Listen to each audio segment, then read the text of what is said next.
Howdy, and welcome back to Celebrating Vintage Model Kits. Today we're going to look at another Aurora kit, this time of the F9F Panther jet.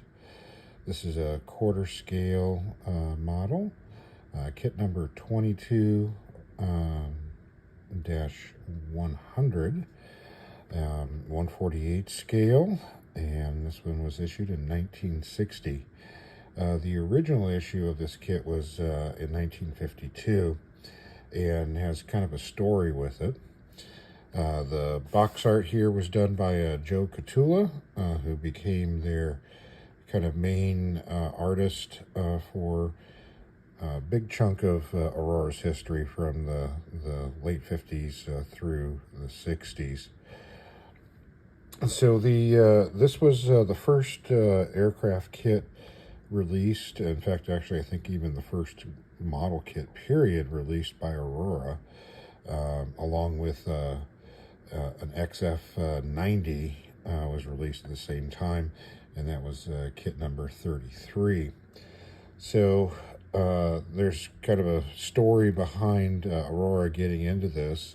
So there was a gentleman by the name of Raymond Haynes, who was from a company called HMS Associates, who were the mold makers for Aurora. Aurora was making mostly plastic toys and a few other things, and so HMS were the ones that were actually cutting the molds for them. And so this Raymond Haynes came into their office one day with a couple of Hawk kits, the Panther and the F90, and showed it to the gentlemen who were running Aurora and said, hey, you're missing out on something here. This is something really big that you could get into. They weighed the plastic kit, see how much plastic was involved, figured out that it would cost them about 8-9 cents to produce it. And they thought, okay, well, if we sell it for 69, 79, 89 cents, we'll make a ton of money off of this stuff. So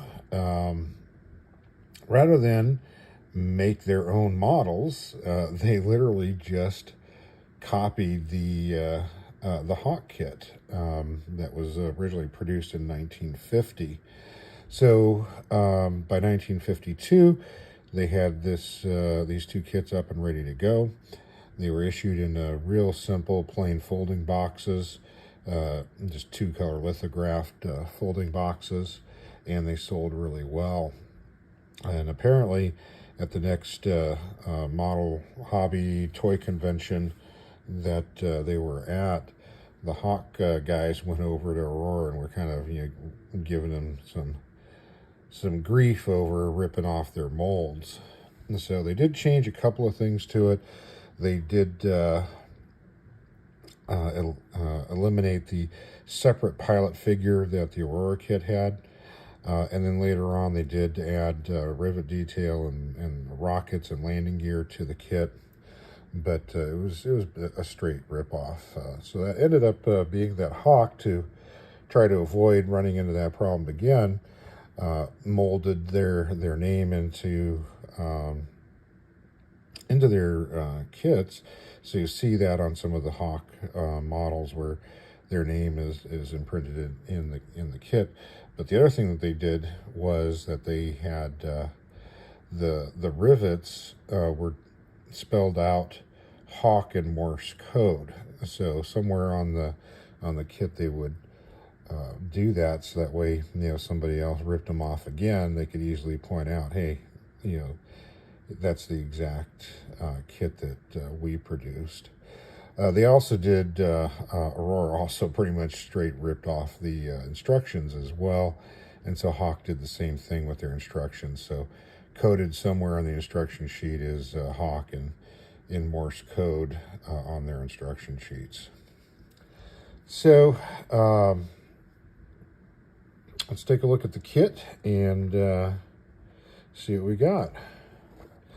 So this is... as I mentioned before, some great artwork by Joe Catula. This is one of my favorite box arts of all time. I think it's just a gorgeous looking bit of art. And the artwork wraps around, so you can see like a little harbor here. on the side. But this is one of the gloss slicks that was printed and then was glued onto the box itself. In fact, you can kind of see it coming up a little bit from the box. So we've got your quarter scale all plastic assembly kit, the Aurora logo. This is kind of a mid-era logo where it's the oval, but it still has the rays of the Aurora Borealis. On the side here,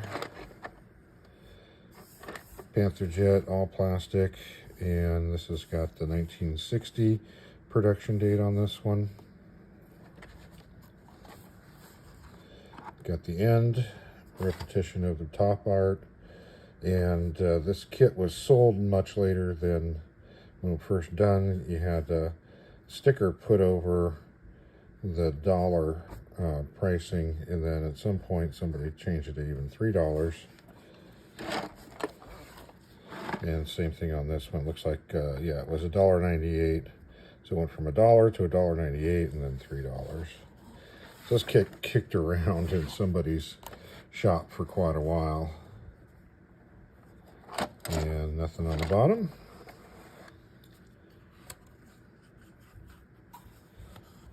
So we'll take a look at what we got inside here.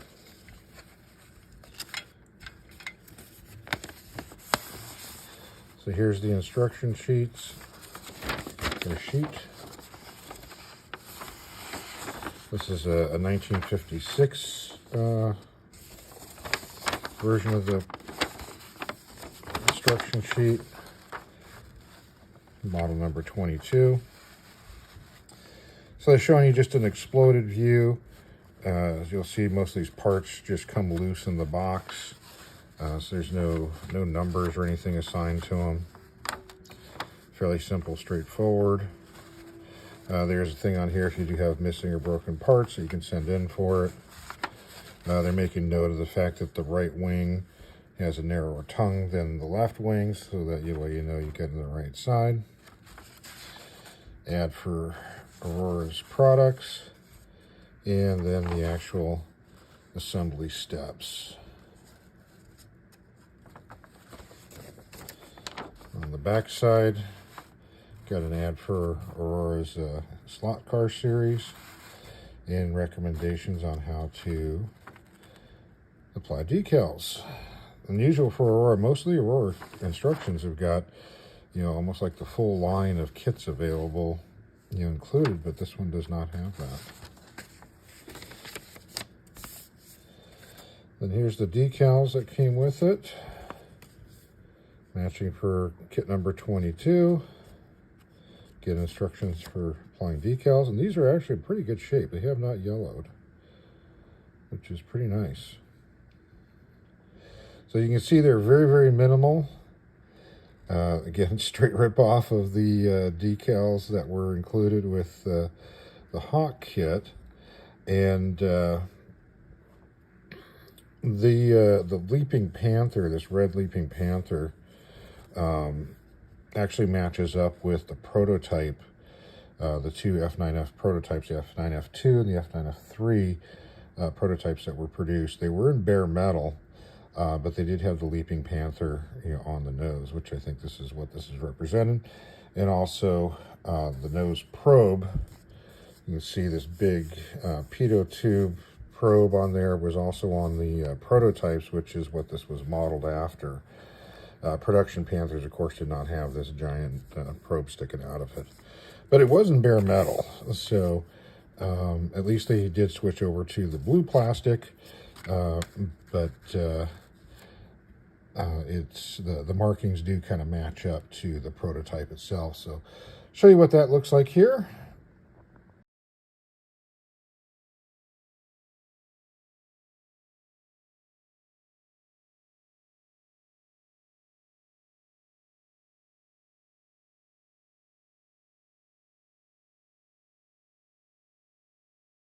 So now we'll take a look at the kit itself. So we start off with, here's the base for the standard mid-production Aurora base. You got the globe on here, and then the triangles where you would put the decal for the individual kit.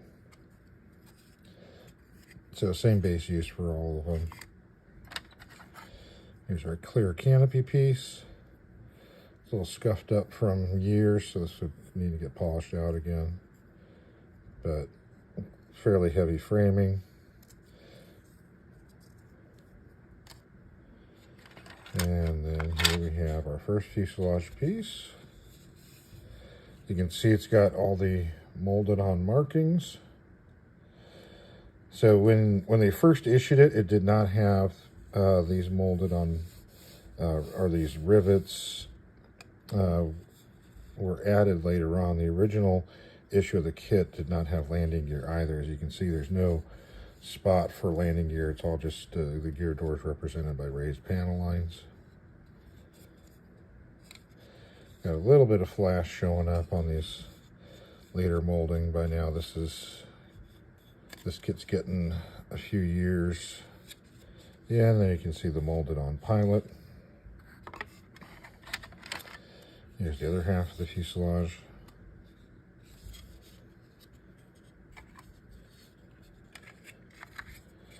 Let's get maybe a quick test fit of it. Yeah. Still gets together pretty tight. There's a sharp edge along here, so you have to trim that down. But not a lot of filling needed. And here we have a tree that's got the rockets that were then added. These rockets were added on a number of their kits.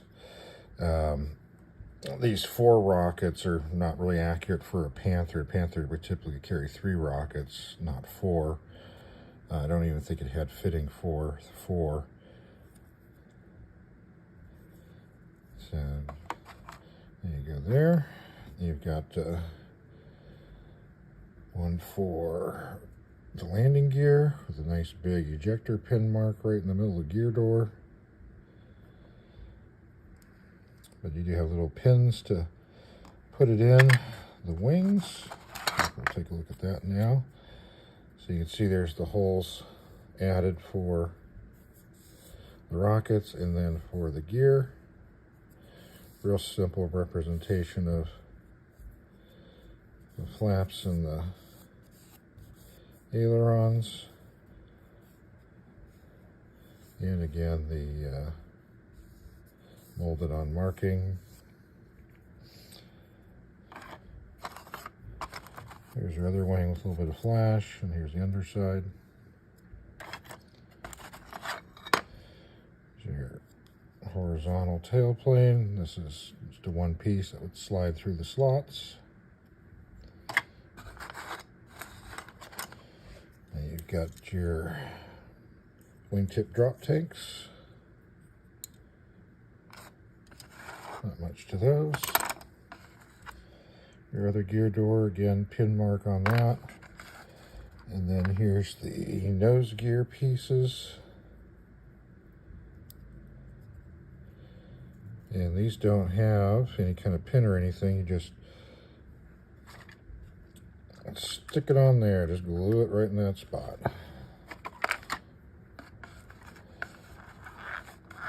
And then here's your nose probe. And the vertical piece of the base. So not too much here.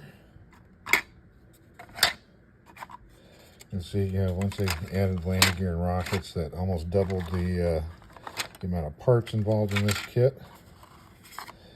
It was a fairly simple kit, but it got them going. The kit sold very well and stayed in production for quite a while with them.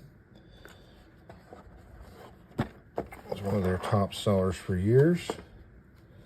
And I actually also have a built one from the period. It was a little tattered, so I did a little bit of restoration work on it. Added a little bit of extra paint, added the silver to the leading edges, and painted up the pilot, fixed the canopy a little bit, and painted the rockets, they were just in plain blue. But something you will notice, this one compared to the kit, is the type of plastic that's being used. This is an older kit where they were using these metallic-y kind of plastics in a lot of the early Aurora kits. I mean, they would use metallic burgundy and green and just these all kinds of bright, brilliant colors. It really looked neat. But by the 60s one, they'd gotten rid of these metallic plastics and we're just going with a solid navy. Probably a little more accurate. You know, I mean, I don't recall any Navy jets being in metallic blue, but man, it makes for a good looking kit. Not as much as this dull one here. So, we'll be posting a separate video showing the beginnings of what I started out with on this kit and the process of getting it restored. And so that'll be coming up shortly as well too, so take a look at that. And that's about it. So if you've built one of these, you know, tell us about it. If you got one of these still in your collection, you know, send us some pictures so we can include it in the next viewer build video. Well, that's about it for today. Oh, wait, almost forgot. Gotta go over the issues of it. So, oh yeah, so the first issue again was in 1952 on that 2-color folding box. Very simple artwork was on that. They did a hard box in 53 because those folding boxes just weren't holding up very well. So they went to the hard box for the next year. In 54, they produced some new artwork by their in-house artist that was doing most of their early stuff, by a gentleman by the name of Jim Cox. There's slightly revised artwork for the 55 release. And then in 57, they got Joe Catula redid the artwork, which is what you see on this box here. And then they issued again 59, 60, 61. And then there was an Aurora Canada in 64. So they kept producing this kit for a number of years in this final box form up through the late 60s. So that is about it. These molds are probably gone.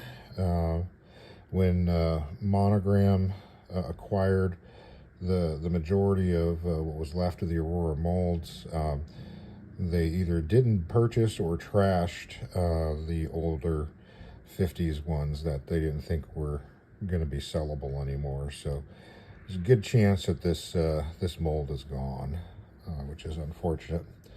But there are plenty of them out there, so if you want to build one yourself, there's quite a number of them still out there, since this was a very popular and long-lived kit. Well, that's it for today. Thanks for watching, and have yourself a great rest of your day.